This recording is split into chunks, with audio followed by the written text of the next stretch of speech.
It all started to fall apart when my 15-year-old daughter, Shelley, received one of those DNA kits for Christmas. I don't even remember who gave it to her. She was all excited as she carefully filled out all of the submission requirements and mailed it in. 6 weeks later, the results finally came back, and she was not happy. Donna and I quietly sat in the living room reading when our daughter decided to vocalize her discontent. We couldn't make out the actual words, but things were not going well. After 15 minutes or so, she stormed out of her room and announced that she was going over to her girlfriend's house. Donna reminded her to be home by supper time as she rushed out of the door. I sat there with an amused grin on my face and noticed that Donna seemed a bit more concerned. We both just shrugged and went on with our reading. Donna and I got married 18 years ago, right after I finished my residency.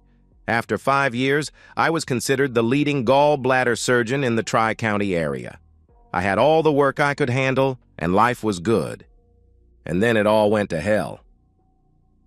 We were attending a social affair sponsored by Donna's company, Gilbert Enterprises, when I had some type of seizure, which left me with some Parkinson-like neurological tics. It wasn't Parkinson's, but it appeared to be similar.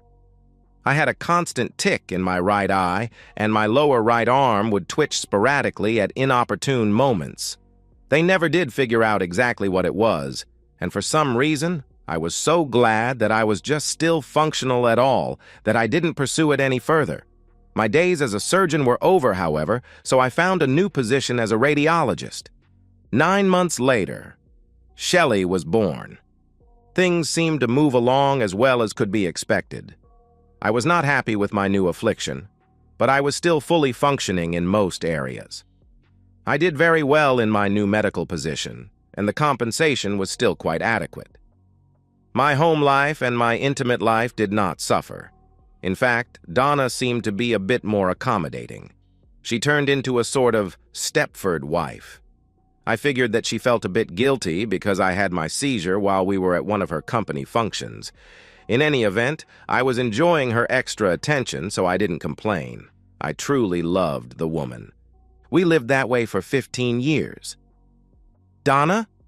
Any ideas why Shelley got so upset about the ancestry thing? I have no clue. I do think that it is best if we just let it slide. I am sure that she will get over it in a few days, no matter what it is. Something about the way that she said that did not sit right with me. I got the feeling that she was trying to divert me away from it without looking obvious. I just smiled and nodded my head. I didn't get much reading done the rest of the evening, but I did a hell of a lot of thinking. I tried to relate Shelley's attitude with anything else that might be going on, but nothing popped up. Other than the normal squabbles that all families have, we were in good shape. No money difficulties, no problems in the bedroom, and definitely nothing that could relate to our daughter. I had to get a look at that DNA report. Donna left for work at Gilbert, and Shelley went to school. I stayed home. I found what I was looking for in her study desk drawer. Donna's family is mostly Irish, and mine is mostly Scottish with a bit of German tossed in. It seemed that Shelley was 48% Eastern European. I had to laugh a little at the poor quality of the report. As I read further, I noted that there was a list of close matches. Of course, Donna's name was right up top, but my name was nowhere on the list. There were also a few names of relatives from Donna's side of the family, but none of mine. I guessed that the only people that would show up on the list were people who had actually had their DNA documented. Donna, Shelley, and I had ours done 5 years ago as part of an annual physical. Mine should have been on there if Donna's was. I was starting to get concerned, and then I noted a strange name high up on the list. Teresa Haugen was a 46% match. Who the hell was Teresa Haugen? Dr. McCall, this is John Terrell. Yes, John. Good to hear from you. Is everything okay? Yeah, no problems. I still have that damn twitch and the eye tic, but other than that, I am fine. However, I have a small question. A few years ago, you took DNA samples from all of us for our medical records. Could you check something for me? What do you need? I am trying to figure out if there are any glitches in the DNA results between Shelley and myself. Glitches? What do you mean by glitches? Look, doctor, this is embarrassing, but I am trying to find out if Shelley is my biological daughter or not. I don't want to stir up any trouble, I just need to know. Oh, Pardon my French, John. You know you have access to all those files. You could check it yourself. I know, but I would prefer if you did it.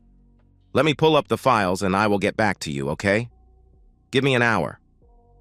Thanks, doctor. I really do appreciate it. I think that Donna could tell that I was troubled. Dr. McCall verified that I was not Shelley's father. I did not tell Donna. For the last 3 days, I have been trying to figure out what I wanted to do. I was surprisingly calm about the whole situation, and I was able to think about it without blowing my cool. It took me several days to locate Teresa Haugen. For some reason, I assumed that she would be about Shelley's age, and I felt like I was a stalking pedophile. I finally found her in the white pages under a listing for Malcolm Haugen. Malcolm was my age and lived in Westchester.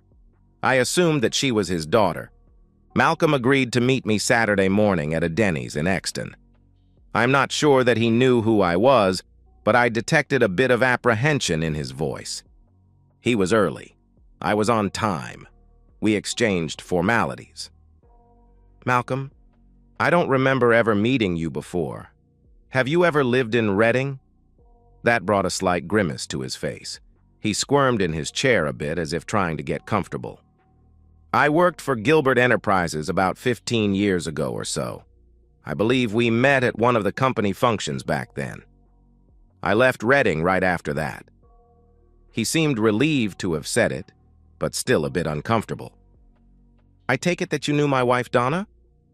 It was a question phrased as a comment. He didn't answer, he just nodded. Do you know why I am here? Not exactly, but I have a good idea. The few moments of silence were stressful. What took you so long? I just found out. More silence. He let out a deep sigh. I was young. I had been drinking too much, and I was caught up in the moment. I know that that was no excuse, and I know it was wrong. I think I caved into the peer pressure more than anything else. Donna, your wife, was one of the most fascinating women I had ever met. I knew she was married, but nobody seemed to care at the moment. Who was nobody? He was still squirming a bit. The three of us were from the engineering department, Freddie Springer, Clayton Mankey, and I. Donna was being extra friendly with all of us, and we were having a great time. There were a lot of innuendos going around, and some of them were getting serious. Did anybody think about me at all? Donna was constantly looking around to make sure you were not near us. If I remember correctly, you were hanging around with some of the older guys talking about golf. How did this all go off the rails? Freddie was trying to talk Donna into talking some ecstasy. She kept saying no. He was pretty persistent. That was when everything turned to shit. What does that mean?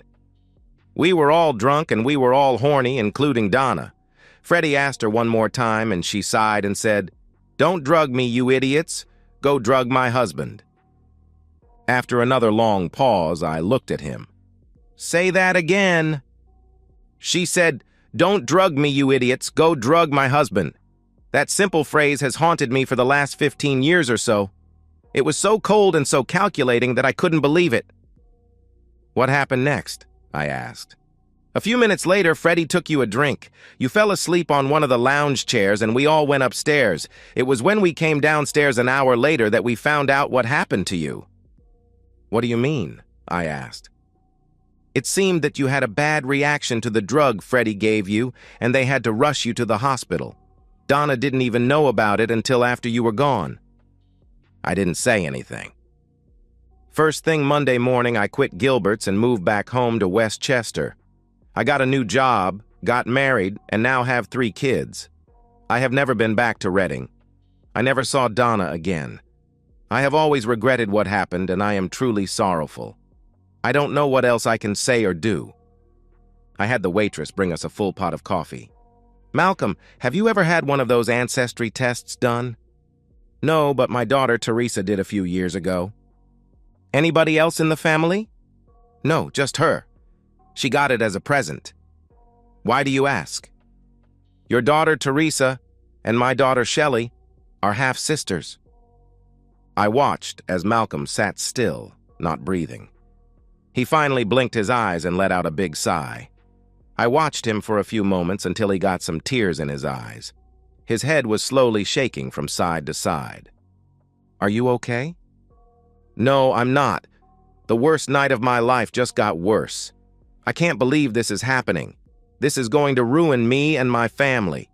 I tried so hard to not let anything like that happen again, and then this one comes back and bites me in the back. How much worse can it get? We sat quietly for several minutes. Malcolm, what happened to the other two guys? Freddie got killed in a crash on the Schuylkill Expressway. Clayton is an alcoholic and lives in a church rectory in Fishtown. I haven't seen him in years. Malcolm, I want to thank you for your time and your honesty.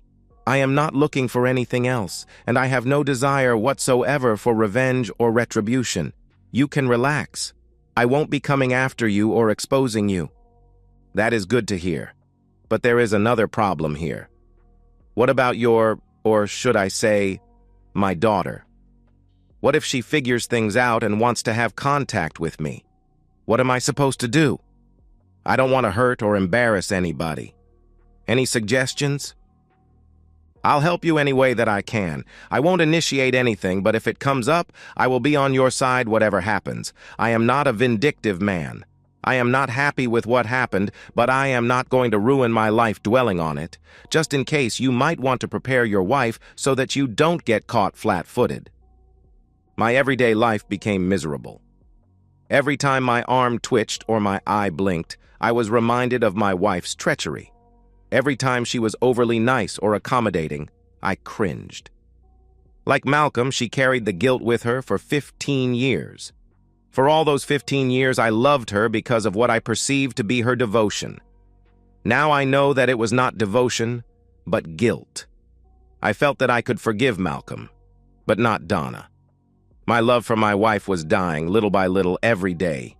It was starting to eat me up. I had to do something before it was too late. Finally, I did something. Hi, my name is Lina. Lina Durante. Welcome to Hospital de Santa Marta. You must be John Terrell. I had been in Porto for a week, but this was my first visit to the hospital cafeteria. I made a clumsy attempt to stand up and held out my hand to greet my unexpected guest. This caused her to giggle a bit.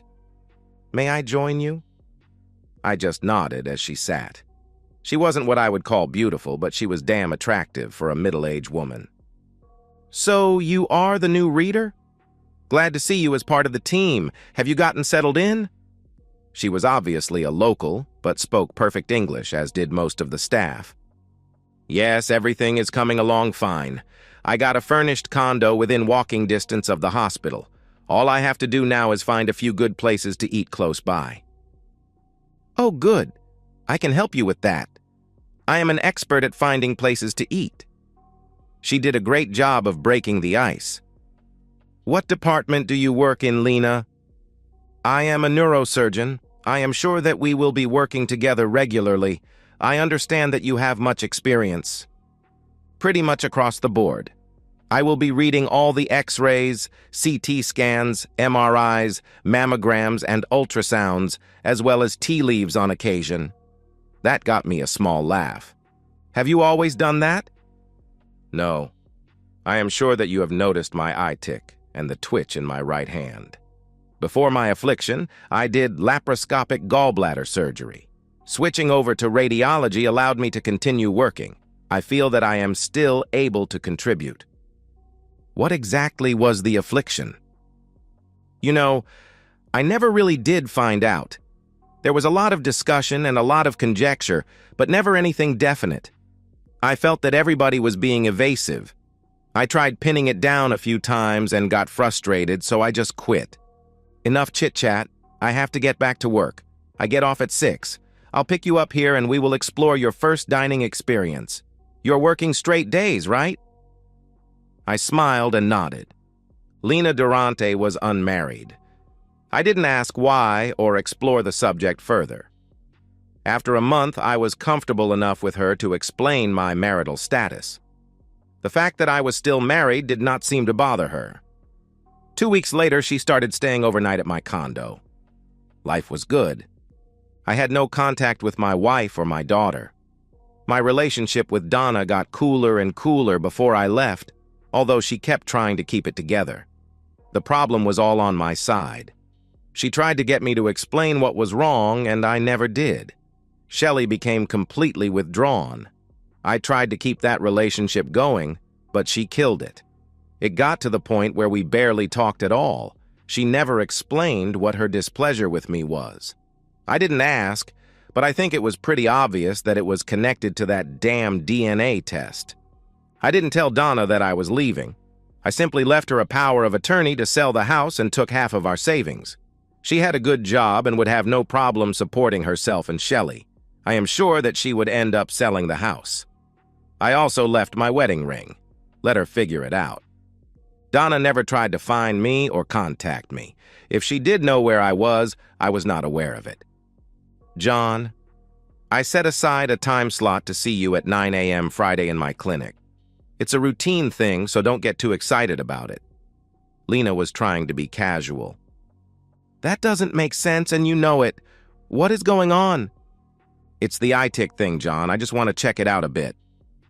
Don't you think that you should get an ophthalmologist? Dr. Perez will be there. He is the best we have. We are not going to do anything. Just look around. Lena, I don't trust you. I know bull when I smell it. Just shut up, John. Be there at 9. Well, Dr. Perez was not there. There was an anesthesiologist there, however, and before I knew it, I was fast asleep. Lena was sitting on my bed when I recovered. She was grinning at my obvious displeasure. Are you mad at me, John? I didn't quite feel like talking, so I just grunted at her. It didn't take long for me to figure it out. I no longer had the eye tick or the hand twitch. I held up my right hand and stared with amazement. It was rock steady. My hand immediately went up to my head, and Lena started laughing as I felt around for bandages. There were none. It's laparoscopic, John. You of all people should have figured that out. I gave her an idiotic stare as if to question her. Up your nose, you idiot. And she laughed again. Over the next few months, I worked with the surgical department to get recertified. I decided to stay with the radiology department and just fill in if any gallbladder surgeries were required. Everybody was happy with the new arrangement. Lena and I moved in together, and things went very well over the next 2 years. I think she would have liked to get married, but under the circumstances, she didn't want to push it. It was a warm summer afternoon, and I was sitting on the veranda with a bottle of Lancer's Rose. John, you have a guest. Lena paused for a moment. I'll be going down to the market for a while. She didn't wait for an answer. Hello, John. It's been a long time. It had been almost 4 years since I saw my wife. She still looked good, but a little tired around the eyes. Donna, you are looking well. Can I get you something to drink? The wine looks fine. She sat while I fetched a glass. We were silent for several moments. We chatted about the house, the weather, and her flight over. Finally, I couldn't stand it anymore. Donna, why are you here? What do you want? I just wanted some closure. I want to wrap things up so we can move on. I need a few answers, and I feel that you do too. You refused to talk before. I think I understand why. I just need about 30 minutes or so. You flew 15 hours to talk for 30 minutes? I had to do it face to face. Okay, go ahead. After a year, I figured that you were not coming back. I sold the house and got a small apartment for Shelley and myself. This is a check for half of the house. She placed it on the table between us. I filed for divorce by abandonment. That took a year, but it is done, and it is clean and clear. You are now free to do as you please. She placed a second document on the table. Shelley is engaged to be married in a couple of months and asked me to give you this invitation. She was hoping that you would be able to give her away. She completely understands if you decide not to do it. She realizes that her behavior was inappropriate the last few months and apologizes for it. The invitation joined the other papers. I wanted to thank you for the checks that you send to Shelley's college account every month. It really made a big difference. Under the circumstances, I didn't expect it. That one caught me by surprise. I never sent any checks. I did have an idea where they came from, however. Of course, I was hoping to find out exactly why you left, but I will understand if you refuse to tell me. If you still decide not to say anything, can I at least answer any questions for you? She paused and took a sip of the rose. I figured it was my turn to talk now. Donna, I did not want half of the house money, but if it makes you feel any better, I will gladly accept it. I didn't bother filing for a divorce because I had no intention of getting married again. However, things have changed now, so the divorce is appreciated. I understand. She is very beautiful. I do not think it would be appropriate for me to give Shelley away at her wedding. I think that honor should go to her father. As I finished that sentence, Donna dropped her wine glass on the tile patio floor. There was a gasp as her mouth dropped open. I took a few minutes to clean up the glass, and such as she composed herself. She seemed to be struggling to come up with a reply. John, I don't mean to be a smart-ass bitch or anything like that, and I am also not trying to be evasive or defensive, but who do you suggest I contact? How about one of the 3 guys that you had intimacy with the night that I had my attack? Luckily, she didn't have a glass in her hand this time. After about 30 seconds of incoherent babbling mixed with sobbing, she finally blurted out, I think I made a mistake coming here. I was hoping for closure, but not like this. I think I should go. She started to get up, but I insisted on sitting her back down. No, you don't. You opened this can of worms, now finish what you started. You felt that by coming here open-handed, you were taking the high road. It was intended to make me feel like shit for leaving and deserting my wife and daughter. Sorry, that dog doesn't hunt. Why don't you tell me all about it, including why you had the medical report covered up? Just then, Lena came back and noticed what was going on. Oh crap, John. What the hell did you do? Nothing. We were just talking about old times and she went to pieces. Lena took Donna inside the house and laid her on the sofa. She got a wet compress and some kind of pills, which she gave her. I stayed out of the way. I was the bad guy. How the hell did that happen? I went to the kitchen and got a super bock. The wine wasn't hacking it. John, why don't I talk to her? Maybe she won't get so upset. You must have come on pretty heavy. Is there anything specific that you want me to ask her? Yeah, a couple of things. Some of them I already know the answers, but I would like to see if she verifies them. The others I just don't know. Ask her the names of the 3 guys she had intimacy with that night. Did she see them again? See if you can find out if there were any other guys and any other times. Just curious. Ask her why she had the medical report of my seizure covered up. Ask her why we didn't have any more kids. Stop. Too much information. That's a bit of an overload. I'll do the best that I can. Why don't you go out on the patio and relax? Grab a couple more beers. I fell asleep, and 2 hours later, Lena was shaking me awake. I gave her a sedative. She is in the guest bedroom for the rest of the night. Did anything productive come out of it? Once I got her started, I couldn't shut her up. The only thing she remembers about the 3 guys is that one of them was named Freddie. He was trying to get her to take some kind of drug, but she remembers that she kept refusing. She did not admit to telling him to drug you. I don't think she will ever admit that. So, how was the intimacy? She didn't say, but from how she described it, it must have been pretty good. It looks like it was a one-off. I don't know why she did it. I couldn't get any hints about any other escapades.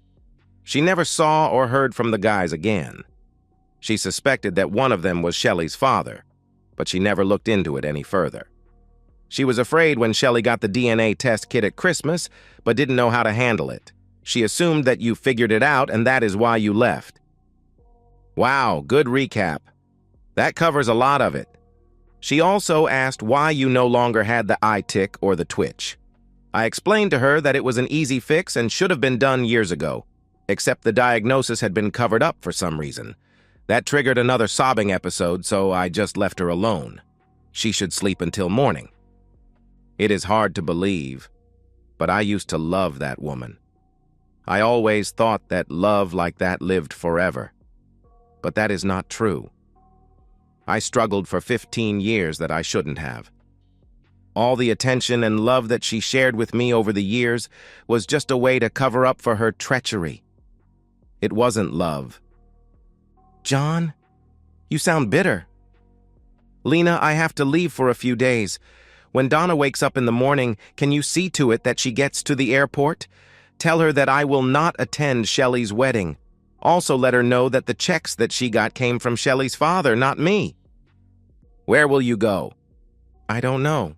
It will just be for a week or so. You will be here when I get back, right? Of course I will. Promise that you won't drink too much. Call me. And so ends that part of my life. I never did see or hear from Donna or Shelley again. Lena and I did not marry, but we did buy a nice little villa together just outside of Porto. I decided to take up oil painting after watching some Michael James Smith videos. I am actually getting pretty good. The villa did come with a nice little studio. Lena got me a DNA kit for Christmas. That's not funny. And that's the end of today's story. If you enjoyed it, please give this video a thumbs up and drop a comment below. Your support helps the algorithm push my content further. If you're new to the channel, don't forget to hit that subscribe button. It really helps me keep creating more stories for you. Thanks for watching, and I'll see you in the next one.